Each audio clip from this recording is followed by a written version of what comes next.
Let's go now to the portion of the Torah which is referred to as lech lecha. Lech lecha is translated as go unto you.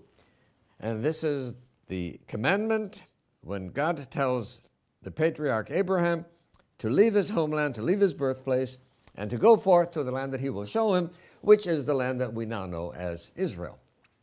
But there's something very interesting. You remember when we talked about Noah, that the Torah starts off by telling you how Noah was a very fine person, righteous, just, and God spoke to him and told him to build the ark to save himself from the flood.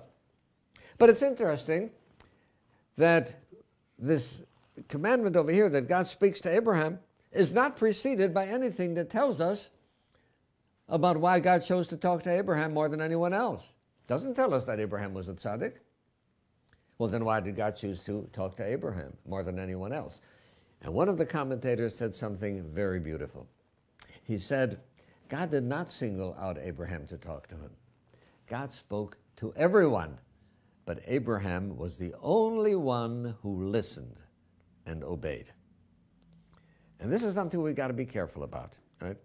God speaks to all of us, but we have to think about, are we ready to listen and ready to hear his word?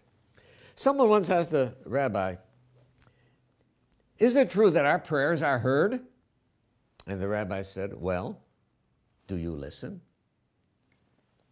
Of course God hears our prayers, but it's equally important that we too should be listening. God's voice is always there in many ways, but we have to be careful that we keep our eyes and ears open to be able to listen to the word of God.